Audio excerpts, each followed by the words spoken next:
भौतिक जगत में वो उसकी पहचान गलत होने के कारण उसको फॉल्स ईगो कहते हैं, ये मिथ्या अहंकार। तो मिथ्या अहंकार हर एक को है, लेकिन वो मिथ्या अहंकार हर एक में कम अधिक प्रमाण, कम अधिक मात्रा में होता है। उस व्यक्ति के पोजीशन के अनुसार वो कितने गुणों को वो आत्मसात कर रहा है उसके अनुसार।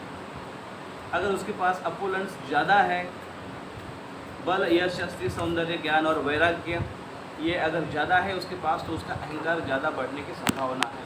तो वैराग्य ये जो एक अपोलेंस है वो खास कर जो प्रैक्टिशनर है, डिवोशनल सर्विस, भक्ति की जो प्रैक्टिस करने वाले हैं उनके लिए खास कर ये प्रिजर्व करके रखा गया है। और जो कभी कभी ऐसे होता है कि जो ज़्यादा तपस्या कर पाता है और ज़्यादा साधना अच्छे से कर पाता है, उसके अंदर ये अहंकार आने की संभावना है, क्योंकि वो अपने आप को त्यागी वैरागी मान बैठता है। तो इसलिए इसके कारण भी अहंकार आ जाता है। तो हिरण्यकशिपु ये पर्सोनिफाइड फॉल्स ईगो है। और शास्त्र हमें, और वो जब प्रार्थना करता है और वो जो तपस्या करता है, ब्रह्मा जी जब प्रकट होते हैं तो उनको वरदान देते हैं, और वो मांगता है कि मेरा ये फॉल्स ईगो है, मिथ्या अहंकार है, वो किसी भी प्रकार से चूर चूर न हो या किसी भी प्रकार से उसको मारा न जाए। तो ब्रह्मा जी ने कहा है कि ये जगत, ऑफकोर्स वो इस प्रकार से प्रार्थना नहीं करता है कि फॉल्स ईगो, वो अपने शरीर को और अपने पोजीशन को बनाए रखना चाहता था, और जो फॉल्स ईगो वो उसकी जड़ है, उसका माफिया डॉन है। और ब्रह्मा जी उनको आशीर्वाद देते हैं और आशीर्वाद देते हुए कहते हैं कि इस जगत में ऐसा कोई भी व्यक्ति नहीं है जिसका मिथ्या अहंकार सबसे ऊपर हो, और जिसको तोड़ने वाला इस जगत में आज तक कोई बना नहीं है, ऐसा कभी हो ही नहीं सकता है।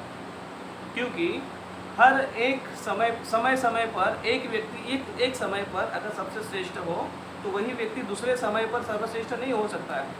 एक समय की बात थी जब मोहम्मद अली वो अपने आप को सबसे बेस्ट बॉक्सर फाइटर मानता था, और वो था भी, और कोई भी उसके सामने टिक नहीं पाता था। उसको अगर आप देखेंगे फ़ोटो में, तो वो कोई खास ऐसे बॉडी बिल्डर ऐसा नहीं था, लेकिन बहुत शक्तिशाली था, बहुत स्ट्रांग उसकी बॉडी थी, बहुत कठिन उसका शरीर था, और अच्छा उसके पास स्किल था, तो किसी को भी नॉकआउट कर सकता था। वो कहता भी था आई एम द ग्रेटेस्ट। लेकिन कुछ साल के बाद उसको पार्किंसंस डिजीज़ हो गई है, और उसके बाद एक शरीर का एक साइड का अवयव उसके काम करने बंद हो गए। तो अभी वो अपने आप को बोल रहा है कि I am the greatest but I am the greatest fool, क्योंकि मैं अपने आप को बड़ा शक्तिशाली उस समय मानता था। तो हर समय के लिए हर व्यक्ति शक्तिशाली नहीं हो सकता, इसलिए ब्रह्मा जी ने कहा कि कैन नॉट बी। लेकिन वो बोलता है कि नहीं नहीं, फिर भी आप मुझे वरदान दो। और वो क्या वरदान मांगता है कि मुझे ना कोई ऊपर से मार सकता है, तो मेरे फॉल्स ईगो को कोई ऊपर से ना मारे, कोई नीचे से ना मारे, कोई साइड से ना मारे, कोई आगे से ना मारे, कोई पीछे से ना मारे, कोई शस्त्र से ना मारे, कोई अस्त्र से ना मारे, कोई शब्दों से ना मारे। मिथ्या अहंकार इस प्रकार से है, ना उसको ऊपर से मारा जा सकता है, ना उसको नीचे से मारा जा सकता है, ना ऊपर, ना आगे से, ना पीछे से, ना कहीं से। अगर व्यक्ति का मिथ्या अहंकार बहुत स्ट्रांग है, उसको मारने के लिए केवल एक ही अस्त्र है, और वो है नम्रता का अस्त्र। जब तक व्यक्ति के अंदर ये नम्रता का गुण नहीं आ जाता है, मिथ्या अहंकार को मारा नहीं जा सकता है। और नम्रता ये गुण केवल हम वैष्णव के संग में ही सीख सकते हैं। तो इसलिए वैष्णव के संग आने के बाद अपने आप व्यक्ति नम्र हो जाता है, और एक तो नम्र बनाया जाता है, या फिर ऐसा नहीं कि हर बार नम्र बनाया जाता है, लेकिन दूसरों की नम्रता को देखते हुए हम उस नम्रता के गुण को स्वीकार करते हैं, हम उसको समझते हैं। और भगवान ने उस प्रकार से प्रयोजन किया कि इसका अहंकार इतना बड़ा है, तो भगवान उससे भी ज़्यादा शक्तिशाली बनकर हिरण्यकशिपु को इतना ह्यूमिलिएशन कर दिया, इतना नम्र बना दिया उसको, कि जिसके कारण उसका मिथ्या अहंकार चूर चूर हो गया। और तो हमारा मिथ्या अहंकार अगर हमको चूर चूर करना है, तो हमें हमारे इस नम्रता का होना बहुत आवश्यक है, जो भगवान की सेवा में हमें प्राप्त होता है। और जितना हम तीव्रता से भगवान के नाम का जाप करते हैं, हरे कृष्णा कृष्णा कृष्णा हरे हरे, हरे राम राम राम हरे हरे, जितना तीव्रता से भगवान का नाम, भगवान को पुकारते हैं, उतने तीव्रता से भगवान आकर हमारे मिथ्या अहंकार को चूर चूर करते हैं, उसको डाइल्यूट करते हैं। भगवान के नाम में वो शक्ति है। भगवान का नाम, ये साउंड वाइब्रेशन, भगवान का नाम, ये हरिनाम प्रभु है। और हरिनाम प्रभु सबसे पहले साउंड वाइब्रेशंस, हर जगह इस सृष्टि की उत्पत्ति भी वाइब्रेशन से हुई है, साउंड से हुई है। सब पहले शब्द आया इस ब्रह्मांड में। तो हिरण्यकशिपु ने भी सबसे पहले भगवान का दर्शन नहीं किया। पहले नाम फिर रूप, नाम रूप गुण लीला क्रम से आता है। जैसे हम हरिनाम की सेवा करते हैं, हरिनाम प्रभु की सेवा करते हैं, और वो हमें हृदय में हमारे अंदर प्रवेश कर हमको नम्र बनाते हैं। हरिनाम जब हमारे हृदय में प्रवेश करता है तो हमारा हृदय शिथिल और कोमल बन जाता है, और जब हृदय कोमल बनता है तो भगवान के इस नाम को वो चख सकता है, उसका आस्वादन कर सकता है, उस रस को, उसका पान कर सकता है। और वो साउंड वाइब्रेशन से सबसे पहले उसकी शुरुआत होती है। और हम हरे कृष्ण महामंत्र के ऊपर विशेष जोर आज के दिन देना चाहिए, क्योंकि आज एकादशी, और आज के एकादशी का पर्व विशेष पर्व है। तो हम हरे कृष्ण महामंत्र को जब हम साउंड वाइब्रेशन के द्वारा, सबसे पहले ध्वनि को हम जब ग्रहण करते हैं तो नाम और फिर रूप। तो हिरण्यकशिपु के सामने सबसे पहले साउंड वाइब्रेशन प्रकट हुआ, जोर से ध्वनि प्रकट हुआ, जैसे ही उसने एक प्रहार किया उस खंबे के ऊपर। तो खंबे के ऊपर जैसे ही उसने प्रहार किया, जोर से ध्वनि हुआ, इतना भयानक ध्वनि हुआ, पूरे ब्रह्मांड में वो ऐसे वाइब्रेट हुआ कि बड़े बड़े लोग कांपने लगे। ऐसे वर्णन है कि जो कम या हृदय वाले, कम हृदय मतलब हल्के हृदय वाले जो लोग थे, उनको हार्ट अटैक आ गया। कुछ माताओं का गर्भ पतन हुआ उसके इतने तीव्र वो ध्वनि से। देवतागण ऊपर हिलने लगे और जोर से वो देखने लगे कि क्या हुआ, इतना धमाका कहाँ से, इतना बड़ा भयंकर धमाका हुआ। तो बड़ा धमाका जो हुआ, ना ही हिरण्यकशिपु के प्रहार से हुआ, ना ही वो पिलर फूटने से हुआ। वो हिरण्यकशिपु की, नरसिंह देव की वो एक शक्ति है, और उनका प्राकट्य ही इस प्रकार से है कि साउंड वाइब्रेशन इतना जोर से हुआ, क्योंकि नरसिंह देव का जो भी कुछ कार्य है एकदम शक्तिशाली और कुछ बड़ा है। कृष्ण जब आते हैं तो छोटे से रूप में आते हैं, सब कुछ उनका नाजुक, मुलायम, शिथिल। तो रामचंद्र आते हैं तो सब कुछ एकदम सिस्टमेटिकली, सब कुछ सोबर, डिसिप्लिन। हिरण्यकशिपु सब आते हैं तो सब कुछ एकदम विशाल स्वरूप में होता है। इसलिए एक बार ऐसे जगन्नाथ पास्टर्स में आता है कि जगन्नाथ जी भगवान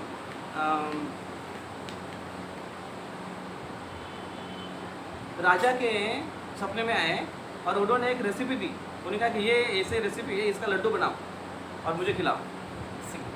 तो उन्होंने रेसिपी बनाई और पंडा जी को बताया ऐसे ऐसे रेसिपी है, इसका लड्डू राजा नरसिंह देव को खिलाओ। तो उन्होंने रेसिपी से हिसाब से सब कुछ बनाया। बनाने के बाद वो लड्डू ऐसा कड़क हो गया। जगन्नाथ जी को भोग लगाया, प्रसाद राजा को भेजा कि राजा ऐसे ऐसे रेसिपी से बना है। राजा ने उसको चबाने के लिए गया तो राजा को चबाते चबाने जा रहा है, इतना कड़क बन गया वो। तो राजा ने फीडबैक भेजा कि बहुत कड़क है, थोड़ा सा कुछ आप उसको नरम करने के लिए कुछ एडजस्ट नहीं कर सकते। तो जगन्नाथ जी उनके सपने में आए और उनको कहा कि नहीं नहीं, जैसे है वैसे ही रखो, कड़क ही चाहिए। मैं नरसिंह देव के रूप में आकर ये लड्डू को ग्रहण करता हूँ। तो नरसिंह देव को खाने के लिए लड्डू भी चाहिए, तो ऐसा कड़क चाहिए। नरसिंह देव का कोई हर चीज़ ऐसे स्पेशल है। तो प्रकट हुए नरसिंह देव, तो सबसे पहले साउंड वाइब्रेशन, उसके बाद रूप। तो पहले नाम, उसके बाद रूप, और उसके बाद लीला जो हुई वो हिरण्यकशिपु ने तो देख ही ली। तो किस प्रकार से नरसिंह देव ने उनके साथ लीलाएं की, किस प्रकार से उसके साथ थोड़ा सा खेले वो, और उसके बाद उसको पकड़कर उनको चीर दिया। हिरण्यकशिपु का पर्सोनिफाइड जो व्यक्ति था, हिरण्यकशिपु वक्षः, उसका जो शरीर था वो इतना कड़क था, इतना वज्र की जैसा। क्योंकि इंद्र के साथ जब हिरण्यकशिपु का जब युद्ध हुआ तो उसके वज्र भी काम नहीं कर रहा था, मतलब वज्र से भी ज़्यादा कठोर था। वज्र इतना शक्तिशाली है कि पाउडर कर देता है वो पहाड़ों को। लेकिन देखिए यहाँ पर कि हिरण्यकशिपु का शरीर इतना वज्र से भी ज़्यादा शक्तिशाली है। तो सोचिए उसको चीरने के लिए अपने उनके नाखूनों से उसको फाड़ने के लिए नरसिंहदेव को उनका शरीर उनके नाखून कितने तीक्ष्ण करने पड़ेंगे, कितने तीक्ष्ण होंगे उनके। तो एक है कि अहंकार हमारा सबसे, ऐसे जब प्रश्न पूछा गया था युधिष्ठिर महाराज को कि सबसे कठोर क्या है, यक्ष ने प्रश्न पूछा तो युधिष्ठिर महाराज ने कहा सबसे कठोर है अहंकार। अहंकार से ज़्यादा कठोर कुछ नहीं इस जगत। तो उस अहंकार अगर हमारा बहुत कठोर है तो भगवान उससे ज़्यादा कठोर बनेंगे और हमारे अहंकार को चूर कर देंगे। इसलिए हमें better way to become humble. भक्ति की प्रोसेस ही इसी प्रकार से होती है कि वो व्यक्ति नम्र बने और नम्रता से आज्ञा का पालन करे या सेवा में लगे या अन्यों का सम्मान करे। अन्यों का सम्मान करने की जो बात आती है यहाँ पर स्वयं भगवान कहते हैं कि मैं खुद अपने भक्तों के वचनों का सम्मान करता हूँ। इसलिए सुखदेव गोस्वामी कह रहे हैं सत्यम विधातुम निज वृत्य भाषितम। क्यों आए भगवान? अपने वृत्य, वृत्य मतलब सेवक, दास, अपने दासों की वाणी है उसको सत्य साबित करने के लिए या उनके वाणी को महत्व देने के लिए, रिस्पेक्ट रखने के लिए भगवान नरसिंहदेव प्रकट हुए। निज वृत्य भाषितम, क्या भाषण किया था उन्होंने? प्रहलाद महाराज ने क्या कहा था? हिरण्यकशिपु ने पूछा अरे कहाँ है तेरा भगवान?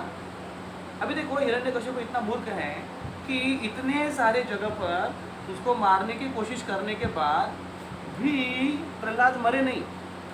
अब ये कोई और कुछ विशेष करने वाला है क्या जिसको अग्नि नहीं जला पाया? हिरण्यकशिपु फ्रस्ट्रेट होकर, आचार्य टीका में कर कहते हैं हिरण्यकशिपु फ्रस्ट्रेट होकर प्रहलाद को पूछने लगे कि तू मरता नहीं है, तू क्यों नहीं, कैसे नहीं मरता है? तो प्रहलाद ने कहा कि जिसको मारना भगवान बचाना चाहे उसको कौन मार सकता है, और जिसको भगवान मारना चाहे उसको कौन बचा सकता है? भगवान ही सबको बचाते हैं। वो पूछते कि तुम्हें ये शक्ति कहाँ से आती है? तो प्रहलाद महाराज कहते वहीं से आती है जहाँ से आपको आ रही है। तो और क्रोधित हुआ हिरण्यकशिपु, उनको पूछ रहा है कि बताओ तुमको मैंने सांपों के बीच में डाला तो सांपों ने तुमको डसा क्यों नहीं, सांपों ने तुम मरा क्यों नहीं? तो प्रहलाद महाराज कह रहे हैं मैंने उन सांपों को कहा कि हे सांप, मेरे पिताजी तुम लोगों से बेटर और सबसे बड़े सांप हैं, तो इसलिए वो सांप मुझे डसे नहीं और इसलिए मेरा उसके जहर का मेरे ऊपर असर नहीं हुआ। तो फिर हिरण्यकशिपु पूछ रहे कि मैंने तुम्हें जो जहर पीने के लिए दिया था तो जहर पीने के बाद भी तुम मरा क्यों नहीं? तो प्रहलाद महाराज कह रहे हैं कि जब समुद्र मंथन हुआ तो समुद्र मंथन में सबसे पहले ये गरल विष बाहर निकला, हलाहल, बहुत खतरनाक विष वो बाहर निकला। और वो विष के साथ साथ उसके बाद, विष निकलने के बाद उसके बाद लक्ष्मी देवी प्रकट हुई। और लक्ष्मी देवी ये मेरी माँ है, क्योंकि जब विष्णु मेरे पिता है तो लक्ष्मी देवी मेरी माँ है। और लक्ष्मी देवी अगर मेरी माँ है तो विष जो उनके साथ साथ निकला वो उनका भाई है, क्योंकि दोनों भी समुद्र से निकले हैं। तो मेरे माँ का भाई मेरा मामा हो गया, तो मेरे मामा मुझे कैसे मारेगा?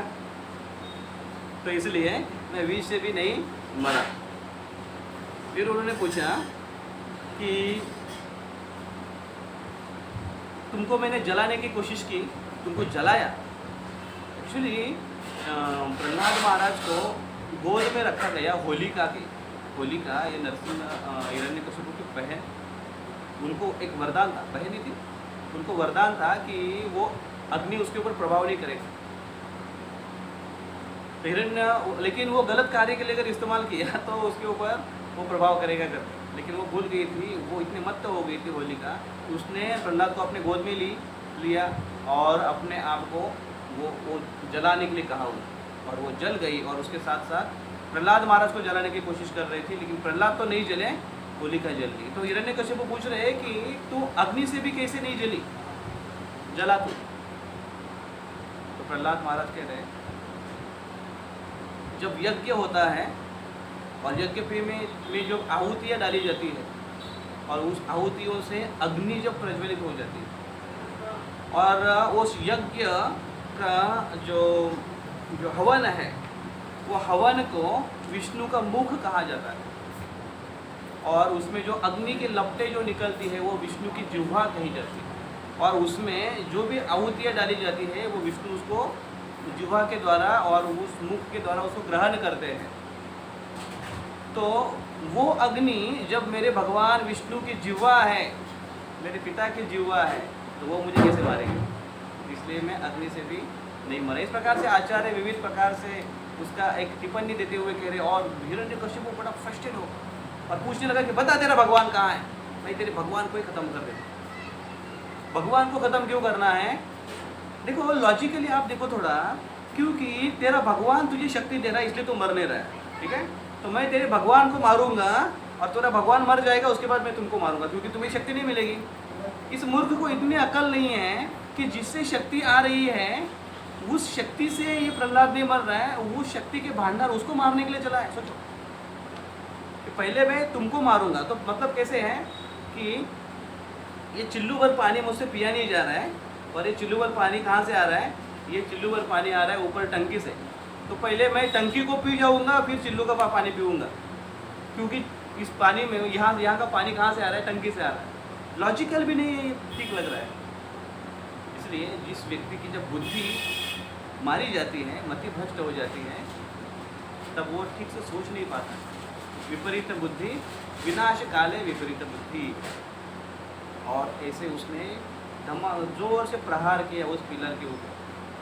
अभी उसमें वैरायटीज़ है, वेरिएशंस है कुछ टिकाओं में और शास्त्रों में। जैसे कभी कहते हैं कि उन्होंने मुष्टि प्रहार किया, कभी कहते हैं कि तलवार से प्रहार किया। प्रहार किया इतना हमको पता है, जो प्रहार से जिससे भी प्रहार किया प्रहार करने से पिलर होता नहीं। पहली बात नरसिम्हा देव को प्रकट होना था। नरसिम्हा देव ने देखो ये भगवान का रूप देखो कैसे एंट्री मारी है भगवान ने। नरसिम्हा देव ने एकदम ऐसे डैशिंग एंट्री है भगवान ने, ऐसे एंट्री मारी कि पूरा हिला कर रखते। सबसे पहले जो भगवान का जो आवाज़ आया नरसिम्हा देव का, उस आवाज़ से हिरण्यकशिपु का हृदय है वो विदीर्ण हुआ। सेम आता है भगवद गीता पर, हृदय विदीर्ण हो गए। जब पांडवों ने शंखों का नाद किया कृष्ण के साथ, तो उस शंख नाद से कौरवों के हृदय विदीर्ण हो गए। और जब कौरवों ने शंख बजाया तो पांडवों के ऊपर कोई असर नहीं। तो पहले ही हृदय जब विदीर्ण हुए हैं तो ऐसे शत्रु का हनन निश्चित है। तो इस प्रकार से यहाँ पर हिरण्यकशिपु का हृदय पहले से विदीर्ण हुआ, और वो फिर अपना भय छिपाने के लिए उसने तुरंत तलवार उठाई, खड़ग उठाया और नरसिम्हदेव के ऊपर प्रहार करने के लिए। अब देखिए नरसिम्हदेव इतने विशाल उनका स्वरूप बताया गया है शास्त्र में कि उनके जो शेर का, उनका सिंह का उनका ये है, उनका मुख है, और इसलिए सिंह के जो केश होते हैं तो केश ऐसे उनके उड़ रहे थे, आकाश में उड़ रहे थे। तो वो केश के कारण जो बादल है, आकाश के बादल है, वो तितर बितर हो रहे थे। मतलब कितना विशाल उनका शरीर पूरा। ऑफकोर्स उस समय में जो महल हुआ करते थे वो भी विशाल हुआ करते थे। महल की साइज़, महल की ऊंचाई बहुत विशाल हुआ करती। आप सोचोगे कि ऐसे कैसे हुआ कि वो महल में अगर निकल के बाहर आ गए तो महल पूरा टूट कर चला गया क्या? वो डिटेल्स में और कुछ सीन हो सकता है, लेकिन इम्पोर्टेंट ये कि इतना विशाल उनका शरीर था नरसिम्हदेव का। और ये हिरण्यकशिपु उनके सामने कैसे दिख रहे होंगे, एकदम छोटे से। फिर भी उसने हिम्मत दिखाई कि क्योंकि अहंकार बहुत बड़ा है। सबसे पहले नरसिम्हदेव ने देखो एक एक वन बाय वन उसका अहंकार को चूर करने की कोशिश की, और उसको ये दिखला दिया कि मेरे सामने तुम इनसिग्निफिकेंट हो। लेकिन फिर भी वो एक चीज़ से वो बाज नहीं आया। पहली बात, भयानक आवाज़ से वो डर जाना चाहिए था। उसी समय अगर वो मानता कि भाई ये मेरे बस की बात नहीं, मैं सरेंडर, हाथ ऊपर करके सरेंडर करता हिरण्यकशिपु, प्रहलाद के शरण में जाता, नरसिम्हदेव के शरण में जाता, नरसिम्हदेव उसको माफ़ करते नहीं डर। इनका विशाल स्वरूप, वो इतना बड़ा शरीर देखकर भी वो डरा नहीं, अभी भी हिम्मत कर रहा है। उसका अहंकार इतना बड़ा था, घना था। फिर भी उसने तलवार उठाकर उनके ऊपर प्रहार किया। तो जैसे ही प्रहार किया हिरण्यकशिपु, प्रहलाद नरसिम्हदेव ने उनको पकड़ लिया, पकड़कर अपने गोद में ले लिया, और हिरण्यकशिपु को लगा कि अभी मेरा खेल समाप्त। ये सेकंड बार हुआ है कि फर्स्ट टाइम तो वो डरा था, सेकंड टाइम डरा, उसको लगा कि अभी ख़त्म हो गया सब कुछ, लेकिन फिर भी वो छूटने की कोशिश करे, फिर भी सरेंडर नहीं हुआ। देखो सेकंड टाइम चांस दिया, फिर भी सरेंडर नहीं हुआ भगवान को। और फिर भगवान ने, क्योंकि भगवान को थोड़ा सा खेलना भी था, समय भी करना था, क्योंकि न दिन हो न रात हो, वो भी समय आना था, तो इसलिए थोड़ा सा युद्ध फाइटिंग भगवान ने किया। तो इसलिए उसको छोड़ दिया। उसने उसको इसे छोड़ दिया तो उसको लगा कि देखो मेरी शक्ति है कि मैं इस अभी इसको क्या बोलेगा वो हिरण्यकशिपु, ना जानवर है, ना मनुष्य है, ना नरसिंह है, इनसे पकड़ से मैं छूट गया, मेरी शक्ति देखो कितनी बड़ी है। और उसने प्रहार युद्ध करना चालू कर दिया और भगवान युद्ध कर रहे हैं। तो किसी प्रकार से दोनों का घमासान वहाँ पर युद्ध हुआ, और युद्ध में भगवान ने देखा अभी समय हो चुका है, और देवतागण भी आकाश से बोल रहे हैं कि भगवान अभी इसको मार देना ही बेटर है, इसके साथ ज़्यादा खेलना नहीं चाहिए, क्योंकि संध्या समय हो रहा है, रात्रि हो जाने पर असुरों की शक्ति बढ़ती है। और बादलों में छिपकर देवतागण भगवान को कमेंट्री दे रहे, लाइव मैच चल रही है इसलिए, और भगवान ने तुरंत उनको पकड़ लिया और ऐसी जगह पर लेकर गए जहाँ पर ना घर था ना बाहर था, ना घर में हो ना बाहर में हो। कहाँ पर होते हैं व्यक्ति? दहलीज बोलते हैं उसको, दहलीज, उम्बरठा। पहले घरों में दहलीज हुआ करती है। अभी आजकल अगर बोलेंगे ना दहलीज तो बच्चों को समझ में नहीं आएगा दहलीज किसको बोलते हैं, क्योंकि आजकल रखते नहीं लोग, क्योंकि पैर में टकराता है और वो आदत नहीं है, ऐसे बिंदास चलने की आदत हुई। इसलिए पहले दहलीज भी हुआ करती थी नीचे, और ऊपर के जो दरवाजे की जो ऊंचाई थी वो भी थोड़ी कम हुआ करती थी, तो आदमी अपने आप झुक के चलता था और नीचे देख के चलता था। एक वो व्यक्ति को एक पहले से वो सावधानी उसको बरतने के लिए ये एक था, और नम्रता का भी एक लक्षण था कि भाई झुक के अच्छे से चले। तो लेकिन वो जो दहलीज है उसका बहुत लाभ भी है, क्योंकि जो पूर्व में कीटक है, रेंगने वाले जो कीटक है, सर्प, वो सर्प चूहे जो भी है, वो जनरली वो जो अगर दहलीज है तो उसको क्रॉस नहीं करते, वो ऐसे किनारे किनारे भागते, तो बाहर के बाहर चले जाए, इसलिए वो दहलीज का होना बहुत आवश्यक होता है, पार्टीशन भी। तो दहलीज पर बिठाकर नरसिंहदेव, और उसका वर्णन आता है इस प्रयास में कि दलित हिरण्यकशिपु तनु भृंग, उसको फाड़ दिया। दलित मतलब एक कीड़े के जैसा, और कीड़े मकोड़े के जैसा हिरण्यकशिपु है, उसको नरसिंहदेव ने पकड़ कर उसको फाड़ दिया, उसका सर्जरी कर दी। उसका ऐसा सर्जरी था ये कि, और उनको इतना गुस्सा था नरसिंहदेव को, फाड़ने के बाद भी सोचे कि अभी क्या करें, फाड़ा उसका पेट को फाड़ा, पेट को फाड़ने के बाद और उनकी जो फेफड़े है उसको और फाड़ दिया, पूरा सा बाहर निकाल दिया, पूरा उसकी जो पसली उसली है पूरे से फाड़ कर से बाहर निकाल दी। और पसलियों को फाड़ने के बाद उनके अंदर जो उनका कलेजा था, जिसके अंदर एक भी अच्छे कर्म नहीं थे, उसका हृदय था जिसके अंदर एक भी बार हरिनाम नहीं था, जो भगवान को बिल्कुल पसंद नहीं, भगवान को उसको उखाड़ दिया और फेंक दिया जोर से। जिस हृदय में हरिनाम नहीं है वो भगवान को कभी पसंद नहीं है, ना भगवान कभी उसके अंदर आएंगे, आने की तो दूर की बात है, लेकिन कभी अगर मौका मिला भगवान को, फाड़ कर निकाल कर फेंक देंगे वो।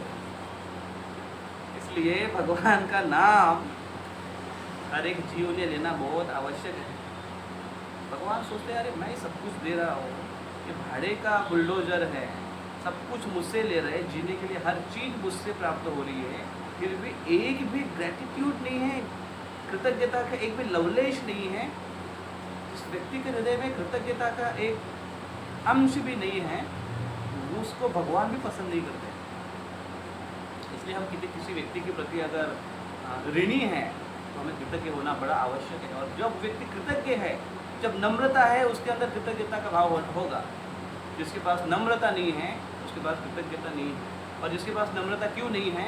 क्योंकि मिथ्या अहंकार भरा पड़ा है, और हिरण्यकशिपु के पास ये चीज़ भरी पड़ी होने के कारण नरसिंहदेव को बिल्कुल पसंद नहीं, और नरसिंहदेव उसको फाड़ कर फेंक दिया। इतने में उनको समाधान नहीं हुआ, उनकी आंतड़ियों को पकड़ पकड़ कर निकल रहे बाहर, और अपने गले में वो लपेट रहे।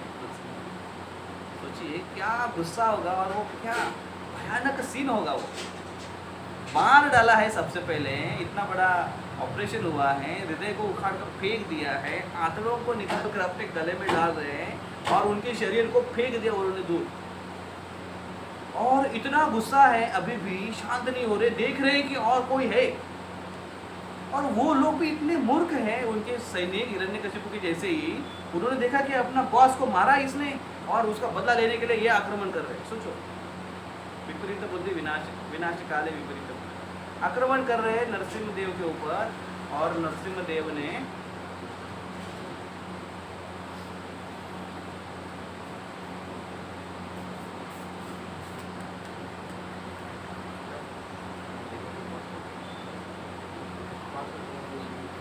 अच्छा ठीक है, अभी आवाज़ ठीक है मेरी? ओके, अगर कुछ प्रॉब्लम आएगा तो मैसेज कर दें। तो उसको उखाड़ कर फेंक दिया नरसिंहदेव ने। और अन्य असुरों को देख रहा हूँ, अन्य असुर आ गए उनको पकड़ने के लिए, नरसिंहदेव को मारने के लिए। और नरसिंहदेव उनको कैसे मार रहे, नरसिंहदेव पता है? नरसिंहदेव के इतने सारे हाथ थे, कितने हाथ थे उसका वर्णन में बहुत जगह ढूंढकर कोशिश की, ढूंढने की कि कितने हाथ है एग्जैक्टली, लेकिन पता नहीं चला। कहीं चतुर्भुज रूप, लेकिन कहीं हजारों हाथों का वर्णन आता है। तो अपने इतने सारे हाथों से वो ऐसे बिखर रहे, हाथ केवल फैला रहे हैं और मुख्यत्वे चतुर्भुज रूप दिखाते हैं। लेकिन उनके हाथों के वो जो नाखून थे, ऐसे लंबे लंबे नाखून थे और तीक्ष्ण नाखून थे, उनको उससे किसी को ऐसे पकड़कर और किसी के पीठ में, किसी के गले में, किसी के गर्दन में, कहीं पर वो नाखून घुसा कर उसको ख़त्म कर रहे हैं। कहीं तो ऐसे हाथ में उसके सर को पकड़कर कुचल रहे हैं, हाथ से पैर से ऐसे, मानो उनको ऐसे चींटियों को जैसे मसल रहे हैं, वैसे नरसिंहदेव सबको मसल रहे हैं। इतना भयानक दृश्य था। सबको ख़त्म करने के बाद देख रहे हैं नरसिंहदेव कि और कोई है, और कोई नहीं बचा है। और फिर नरसिंहदेव को और गुस्सा आया, और नरसिंहदेव फिर चढ़ते चढ़ते चढ़े ऊपर, सीढ़ी पर चढ़े, और जहाँ पर उसका बड़ा विशाल उसका राज सिंहासन था हिरण्यकशिपु, उसके ऊपर जाकर बैठ, उसके ऊपर जाकर बैठकर ये घोषित कर रहे हैं कि इस सृष्टि का मालिक बना था ये, प्रकृति को नियंत्रित करने के लिए चला था ये, लेकिन वास्तविक पृथ्वी का चलन करने वाला मैं हूँ। कृष्ण भगवद गीता में कहते हैं कि मैया अध्यक्ष न प्रकृति सूयते स चराचरम। और कृष्ण इसको प्रूव करने के लिए भी आते हैं। जो व्यक्ति बोलता है ना, वो ऐसे ही केवल हवा में, मुंह से केवल हवा नहीं निकलता है, वो केवल ये नहीं कहता है कि बस केवल डिंगे नहीं मारता है, उसको प्रूव करना आना भी चाहिए। और कृष्ण वो करते हैं, बोलते भी है और करके भी दिखाते हैं। जो करके दिखाते हैं वो बोलते हैं, जो बोलते हैं वो करके दिखाते हैं। इसको भगवान कहते हैं। या जिस व्यक्ति के अंदर ये भगवत्व है, वो इस प्रकार से उसका आचरण। तो हिरण्यकशिपु और हिरण्यकशिपु के आसन पर, राज सिंहासन पर जाकर प्रहलाद नरसिंहदेव बैठे। आचार्यगण टीका में कहते हैं कि नरसिंहदेव वो आसन पर, एक्चुअली वो आसन बैठने के योग्य था नहीं भगवान, है ना। एक जगह जैसे नए नए जब प्रचार हो रहा है, प्रभुपाद जी फॉरेन में जाकर प्रचार कर रहे हैं, और वहाँ के भक्त जब जो लोग धीरे धीरे भक्त बन रहे हैं, तो उनका प्रभुपाद के प्रति देखने का जो नज़रिया था वो ऐसा था कि Prabhupada is a genius and Prabhupada is not from this material world, is beyond this world. तो सब कुछ शुद्ध है उनका, उनके जो वस्त्र है वो भी, और इसलिए प्रभुपाद जहाँ पर बैठेंगे वो जगह भी क्लीन होनी चाहिए। तो उन्होंने एक बार सोचा कि अरे प्रभुपाद जी आ रहे हैं, तो एयरपोर्ट पर प्रभुपाद को लाने के लिए गए। तो उन्होंने सोचा कि प्रभुपाद एयरपोर्ट पर आएंगे, उधर वो बैठेंगे, हम उनका स्वागत करेंगे, कीर्तन वीर्तन करेंगे। तो प्रभुपाद उधर के वो गंदे सीट पर कैसे बैठेंगे? वो अपना सोफा वोफा लेकर आए मंदिर से उधर, उसके ऊपर सैफरॉन कपड़ा डालकर पूरा एकदम क्लीन रखते हुए, फूलों से सुशोभित करते हुए वहाँ पर प्रभुपाद को बिठाने के लिए, बैठने के लिए दिया। और क्या प्रभुपाद जी ऐसी जगह पर नहीं बैठेंगे, ऐसे गंदे जगह पर? प्रभुपाद भगवान के रिप्रेजेंटेटिव है, सोचिए। लेकिन नरसिंहदेव यहाँ पर हिरण्यकशिपु के आसन पर जाकर बैठे। आचार्यगण कहते हैं कि ये हिरण्यकशिपु को एक थोड़ा सा क्रेडिट देने के लिए भगवान वहाँ पर जाकर बैठे कि चल दीदी जो कमाई है मैं उसको स्वीकार कर लेता हूँ। नरसिंहदेव ये भी कहते हैं कि कृष्ण कहते हैं भगवद गीता में, क्या वो श्लोक है, यत् तपस्या सुस्तु कौन्तेय तत्कुरुषो मदर्पणम। कृष्ण कहते हैं कि जो भी कुछ तुम करोगे, जो भी कुछ तपस्या करोगे, जो भी कुछ कमाओगे, जो भी कुछ है मुझे अर्पण करो, कृष्ण कहते हैं। और अगर अर्पण नहीं करोगे तो कृष्ण को छीनना भी आता है। हिरण्यकशिपु ने अर्पण नहीं किया और उसका खेल खत्म, समाप्त हो। नरसिंह देव ने उसको सिखाया था और उस समय जो देवतागण प्रार्थना करते हैं। तो इस श्लोक में जो आज का खास करके हम बता रहे हैं कि सुखदेव गोस्वामी कहते हैं सत्यम विधातो निज वृत्त भाषितम व्याप्तिम च भूतेषु अखिलेषु शांति। इतना भयानक वो स्वरूप था, निश्चित अद्भुतम रूपम उद्वहम स्तंभे सभायाम न मृगम न मानुषम। न मृग दिख रहा है, न पशु दिख रहा है, न मनुष्य दिख रहा है। ऐसा एक भयानक रूप में भगवान आ गए और ये भगवान एक विशेष स्वरूप में प्रकट हुए और वो केवल इन्होंने ये अपना फॉर्म बनाया केवल अपने भक्त के लिए। किसका किसका भाष्य रखा भगवान ने, किसी किसी शब्दों की कीमत रखी या रिस्पेक्ट रखा भगवान ने। सबसे पहले तो ब्रह्मा जी ने वचन दिया। ब्रह्मा जी ने वचन दिया था, आशीर्वाद दिया था उसको कि तुम ऐसे नहीं मरोगे, वैसे नहीं मरोगे, ये वो सब कुछ दिया था। और इसलिए वो वचन रखने के लिए, क्योंकि हिरण्यकशिपु ने कहा था कि मैं न मनुष्य से मरूंगा, न पशु से मरूंगा, न देवताओं से मरूंगा, न दानवों से मरूंगा, न नहीं नहीं नहीं नहीं।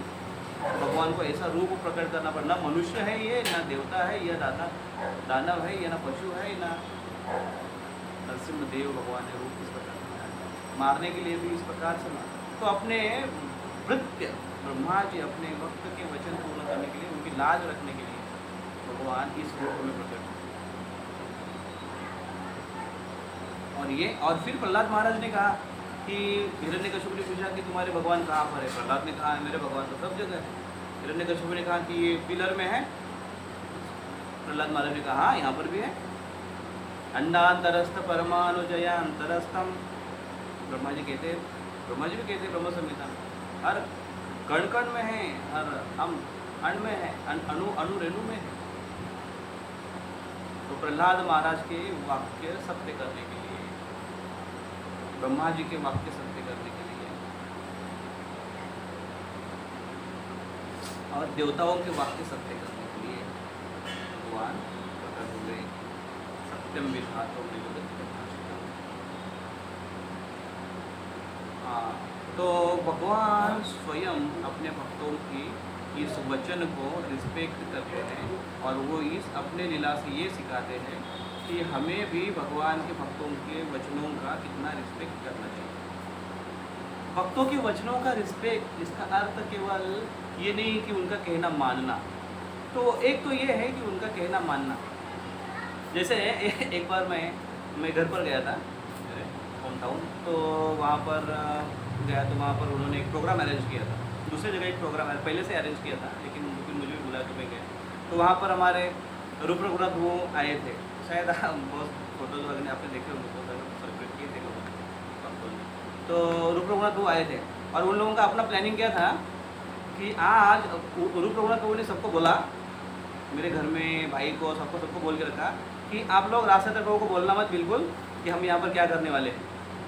और उन्होंने कहा कि सस्पेंस रखना है और उधर आने के बाद हम उसी को बोलने के लिए लगाएंगे। और रूप रघुनाथ को बोले कि मैं बोलूँगा नहीं कुछ। तो मेरा एकदम टाइम पर ऐसे मुझे, क्योंकि ये कहने का कारण क्या था, वो बोले थे अगर उसको पता चला कि उसको बोलने के लिए बोलेंगे और मैं नहीं बोलने वाला हूँ, रूप रघुनाथ बोले अगर उसको पता चला कि मैं नहीं बोलूँगा, उसको बोलने के लिए बोलूँ तो वो आएगा ही नहीं बोले, तो बेटर है कि उसको बोलना मत। तो मैं गया प्रोग्राम में और फिर बैठा उधर प्रोजी के सामने बाजू में बैठा। प्रोजी बोली इधर आओ, तो मैं उनके बाजू में बैठा और उनके सामने फेस कर बैठा कि चलो अभी तो सुनने को मिलेगा। इतने सीनियर है ना रूप रघुनाथ, तो बहुत सीनियर है। गुरुकुल से वो सीधा ब्रह्मचारी बन गए। गुरुकुल पहले गोपीनाथ में हुआ करता था और बच्चों को ट्रेनिंग थी, अभी भी गुरुकुल है लेकिन वाड़ा में जीवी में गया। तो गुरुकुल से बच्चे पास आउट होते हैं, उसके बाद कोई घर जाते हैं, जॉब करते हैं, लेकिन वो गुरुकुल से सीधा आश्रम में आ गए। और लगभग 10 साल वो हेड पुजारी थे गोपीनाथ के। कितने साल से वो ब्रह्मचारी है, पता नहीं कितने साल से ब्रह्मचारी आश्रम में होंगे, 30-35 साल से होंगे, 6 साल से तो होंगे। मैं उनके बाजू में बैठा, सामने बैठा, उनके चरणों में बैठा। मैं बोला आपके साथ सामने बैठ कर सुनूंगा। तो उन्होंने फिर स्टार्ट किया, हाँ तो आज का ये हमारा पर्व है, जगन्नाथ जी का यहाँ पर बर्थडे है और हम यहाँ पर सब लोग प्रकट हुए हैं, जगन्नाथ जी का आशीर्वाद देने के लिए आए हैं। और अभी अगला जो कथा है वो रास्ते तक वो करेंगे। मैं बोला ये क्या हुआ अचानक, मेरे सामने माइक दे दिया और उन्होंने कहा कि अभी रात तक आप। मैं बोला प्रभु जी एक्चुअली मैं यहाँ पर, आप आए हैं इसलिए मैं यहाँ पर आया और मैं यहाँ पर सुनने के लिए आया हूँ, तो मेरी इच्छा थी कि मैं आपसे सुनूं। तो फिर बोला नहीं नहीं बोलो। फिर मन में मैं थोड़ा सोचने लगा कि मैं यहाँ पर सुनने के लिए आया, तो सुनने के दो अर्थ हैं, एक बात सुनना और दूसरा कथा सुनना। तो मैं कथा सुनने के लिए आया, कथा मैं नहीं सुन रहा हूँ, लेकिन वो जो मुझे कह रहे हैं उनकी बात तो मुझे सुननी पड़ेगी ना। और अगर मैं न बोलूँ तो मैं सही में सुनने का अर्थ मैं समझा ही नहीं।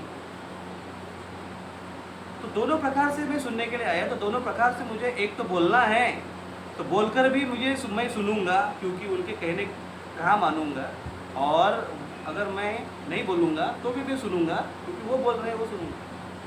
तो फिर मैं बोला ठीक है प्रभु जी, ये भी एक, इसका भी एक अर्थ है कि सुनना है और फिर मैं बोलना। तो यहाँ पर जो बात है कि हम वैष्णवों की बात रखना, जो भगवान उनकी बात रखते हैं, बात मानते हैं, बात मानने का या बात सुनने का ये भी अर्थ है।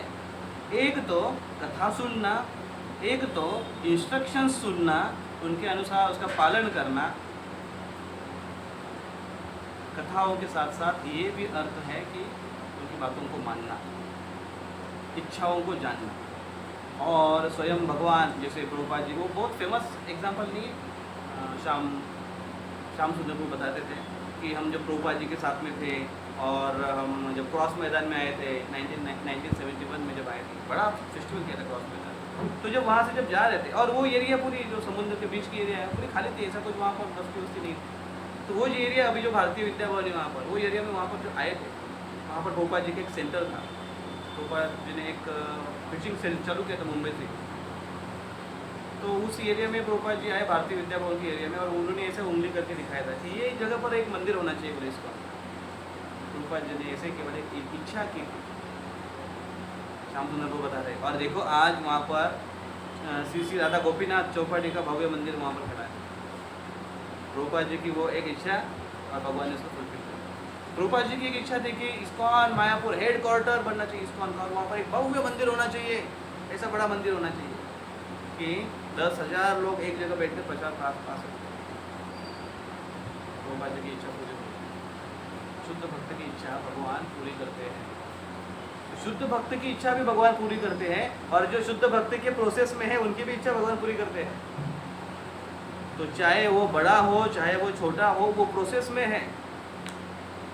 तो आप सब भक्त हैं, वो शुद्ध भक्ति के प्रोसेस में हैं, तो आपके वचन की भी भगवान कदर करेंगे और उनको रिस्पेक्ट करेंगे। लेकिन हम एक दूसरे के शब्दों को कितना रिस्पेक्ट करते हैं वो महत्वपूर्ण है कि नहीं। हम किसी भक्त के बारे में क्या सोच रहे हैं, उसके शब्दों को कितना कीमत दे रहे हैं, कितना गंभीर ले रहे हैं, हमको ये सोचना आवश्यक है कि भगवान उस वचनों को इतना गंभीरता से लेते हैं, हमने कितना गंभीरता से लेना चाहिए, हमने कितना ध्यानपूर्वक सुनना चाहिए, हमने कितना रिस्पेक्टिवली उनके साथ व्यवहार करना चाहिए। जो इच्छा जो भगवान को पसंद नहीं है ना, भगवान वो भी करने के लिए तैयार होते हैं भक्तों की इच्छा के आगे। भगवान को बंधना कभी पसंद नहीं है, लेकिन यशोदा माई छड़ी लेकर उनके पीछे दौड़ी। यशोदा माई को दौड़ा है उन्होंने, निश्चित ही दौड़ा है उन्होंने। यशोदा माई की दौड़ने की उम्र नहीं थी, नहीं। यशोदा माई थक हार कर पसीना पसीना हो गई थी, उनके वस्त्र शिथिल हो गए थे, माथे के जो फूल है वो नीचे गिर गए।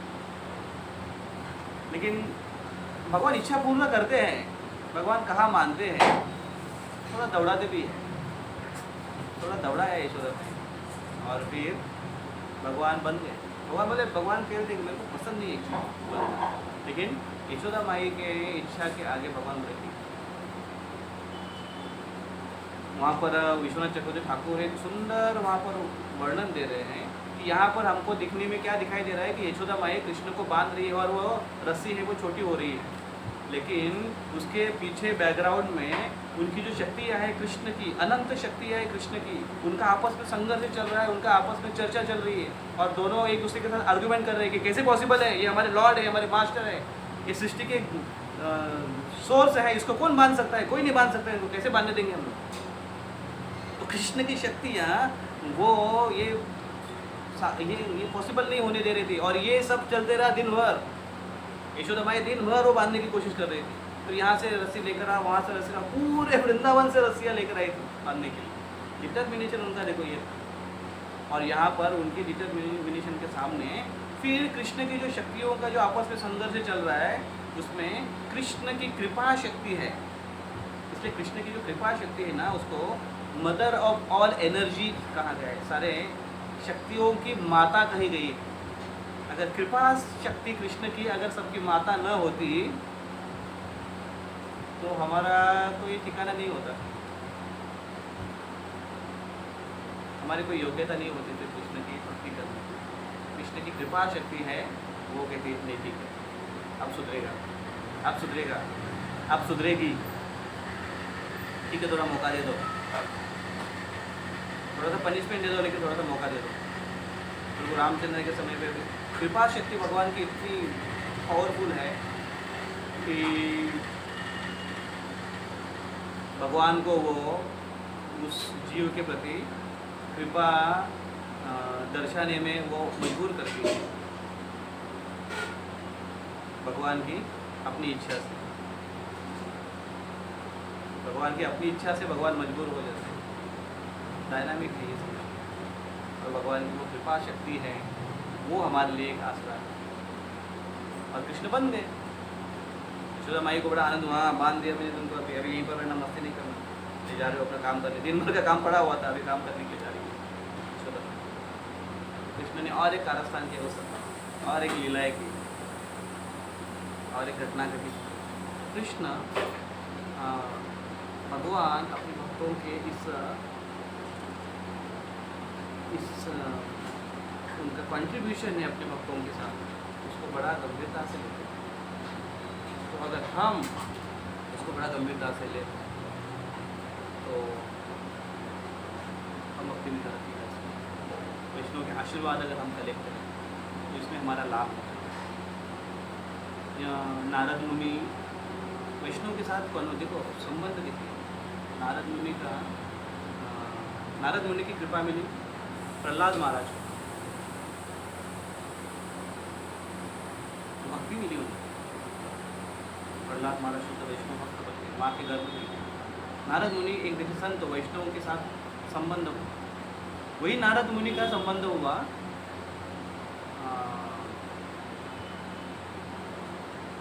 नल कुंवर और मणिग्रीव से। उनको साक्षात भगवान की लीला देखने को मिली। लेकिन वही जय विजय के ऊपर क्रोध हुआ चतुष्कुमारों में, हिरण्यकशिपु पर। तो परिणाम हमारे सामने है। वैष्णव का हमको आशीर्वाद चाहिए या वैष्णव का हमको क्रोध चाहिए? वैष्णव का आशीर्वाद अगर हमें मिला, ऑफकोर्स वैष्णव का क्रोध भी लाभदायक ही होता है आगे चलकर कहीं ना कहीं, लेकिन अगर आप इमीडिएट उसका अगर कारण देखेंगे और सामने सामने अगर हम देखेंगे तो प्रहलाद महाराज को भक्ति मिली नारद मुनि के आशीर्वाद संग से, लेकिन चतुष्कुमारों के क्रोध से जय विजय को हिरण्यकशिपु और हिरण्याक्ष